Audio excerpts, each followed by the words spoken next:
మహబూబాబాద్ జిల్లా బయ్యారం మండలం వినోబానగర్ శివారులోని తులారం ప్రాజెక్టు ఎత్తిపెంపుతో పాటు కాల్వల లైనింగ్ పనులు చేయాలని రైతులు ప్రభుత్వాన్ని కోరుతున్నారు. పేరుకు పెద్ద ప్రాజెక్టు అయినా లక్ష్యం మేర నీరు నిలవక సాగు భూములు తడవట్లేదని ఆవేదన వెలుబుచ్చుతున్నారు.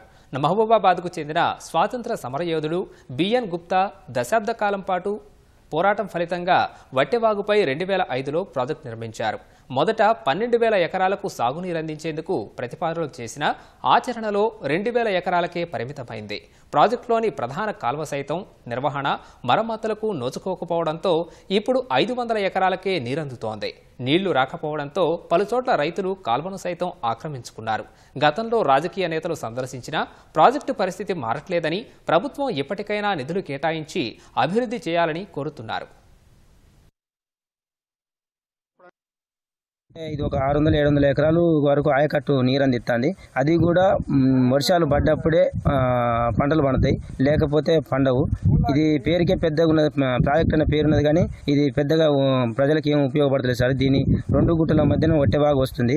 దీన్ని కంపల్సరీ ఒక 20 ఫీట్ల నుంచి 30 ఫీట్ల హైట్ లేపితే కంపల్సరీ 2-3 ఒక బయారం మండలం మహిబాద్ మండలానికి నీళ్లు వాటర్ ఇవ్వచ్చు. ఇది మంచిగా ఉంటుంది సార్. ఈ ప్రాజెక్ట్ ని కొంచెం ఎత్తు పెంచితే బాలాజీపేట కాక దాని పక్కన ఉన్న 10-15 గ్రామాలు బతకగలుగుతాయి. వాళ్ళకు 2 పంటలు పండడానికి అవకాశం ఉంటుంది. ఇప్పుడు ఒక్క పంట పండడానికి కూడా అవకాశం లేదు ప్రజెంట్. దాన్ని కొంచెం ఎత్తు పెంచితే ఆ అవకాశం ఉంటుందని మేము అనుకోవడం కాదు, మాకు పంటలు పండాలి. ఫస్ట్ పండగ ఇబ్బంది అవుతుంది. రైతులు ఒక్కొక్కరు ఇక్కడ ఉన్న ప్రజలందరూ హైదరాబాద్లో పోయి బతుకుతారు. ఈ ఊరిని వదిలిపెట్టి ప్రజెంట్ ఇక్కడ లేరు ఎవరు జనాలు. చాలా తక్కువ మంది, చాలా తక్కువ పంట పండడం వల్ల హైదరాబాద్ వెళ్ళిపోయారు బతకడానికి.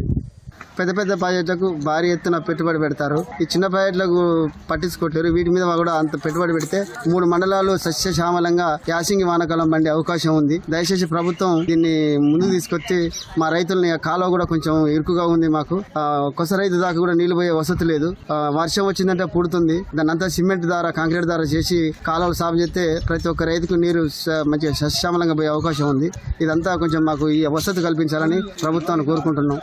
కోరం కనకయ్య గారు ఎమ్మెల్యే మరి అటు పాకాల ప్రాంతాన్ని సందర్శించి ఆ పాకాల చెర్లకు వచ్చే గోదావరి నీళ్ళను కూడా బయ్యారం చెర్లకు తీసి ఆ బయ్యారం చెర్ల నుంచొని ఇటు పంపింగ్ ద్వారా తులారం ప్రాజెక్టులకు కమ్మాలపల్లి చెరువు ఇది అనుసంధానం చేస్తే అటు ఒక బయ్యారం మండలం, అటు గూడూరు, అటు కేసాంధ్రం, మహబూబాద్ ఈ 4 మండలాలకు నీళ్ళు అందించే అవకాశం ఉంటుందని చెప్పేసి దాని మీద ఎమ్మెల్యే గారు కూడా పర్యటన చేయడం జరిగింది.